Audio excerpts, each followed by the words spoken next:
It's just so magical out here in the morning. Oliver and I were just, it's so beautiful and just so much elation just from being out here in the morning when the sun is coming up. It's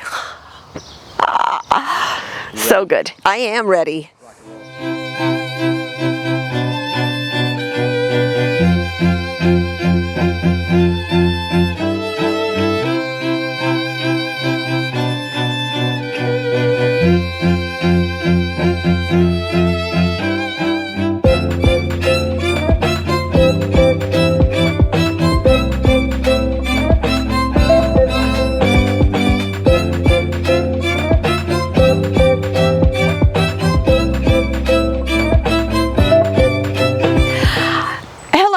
Welcome to Poplar Village Gardens. I'm Diana Hart, the garden director, and we're standing out here in the lower orchard. I wanted to take a moment to talk a little bit about, because this is the time of year when things really start to get going and you start to see some of the potential and the fruits of your effort. And we have been working really hard this week to take this guild and make it into what our dream vision is. We've been working on these guilds. We started the guilds in 2020, so everything that's planted in the lower orchard has happened within the last 2 years. Now this year what we're trying to do is we are trying to expand the guilds.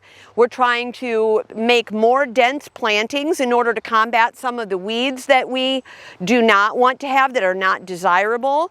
We are installing more native plants, and I will talk about that a little bit because the native plants are the heroes of these fruit tree guilds. When they go in as little babies sometimes and you think that they're not going to make it, but native plants, they really want to live. And so even though they might look dead, a lot of times you will find that they will come up, and we have some in the garden this year that were last year plants that I wasn't so sure they were going to make it until next year. And they are coming back strong, and they are really doing well. So I'm standing over here back again in the guild that we were working on this week. We've pretty much completed all of it. We've added about 4 feet around the perimeter of the guild to allow for more planting, but also to allow a little bit of space so that when the person that mows comes to mow the pathways, he can mow about 6 inches into the guild and know that he is not going to hit anything that I care about. We are not going to plant anything within 12 inches of the edge of the guild, and that should give us a nice safety zone for mowing and keeping things tidy.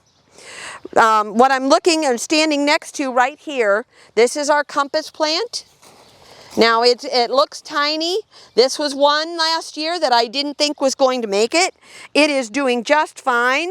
And it will, every year, it will grow bigger and bigger. So it dies back in the spring, or in the winter, and then it'll come back in the spring, and every year, as its roots go deeper, it just has more resilience and it will come back bigger. This plant will get to be very tall. We put it on the north side of the guild so that it's not providing shade for anything that we would want to grow that needs full sun. Now, in this guild, we haven't had an opportunity to come in here and take care of the growth, add mulch, or do any modifications. But if you look down here, and I was afraid that these guys were not going to make it. Like I said, the native plants are the champions in this garden, because as you look in among this grass, you can see that this last year's purple prairie clover is very strong and beautiful. It's as tall as the grass. It is holding its own against the growth that's in here, despite the fact that we haven't had opportunity to clean it out yet. So the plant that we're looking at here is called meadow rue. It is another native plant that we planted last year. It was very unassuming last year and didn't really seem to do very much, but as we got to weeding, we realized that this plant was hale and hardy. It is blooming, it is nice and tall and strong, super exciting. The other thing that's really neat about this time of year in the guilds is that you can see where all the fruit is. The black currants are fruiting, the gooseberries are fruiting, the raspberries, the apples, the peaches, the crab apples and pears are all producing fruit. Even these young trees that have only been in the ground for a couple of years are giving us some promise of harvest. I'm going to take a few minutes to talk about worms. Today was our worm bin workshop, and I'm standing out here at the Keyhole Garden because worms are incorporated into the plan of a keyhole garden. If you look here, and I know we have seen these before, these baskets are where we put the compost. This would be your vegetable compost. And then it makes itself available to the worms and the other microbes in order to fertilize the soil that's underneath. Now, one of the things about being an urban farmer is that you do have some restrictions on how you are going to complete the circle. If you are doing things in a permaculture style, what you're trying to do is you're trying to take the waste product from one operation and make it into a resource for another operation.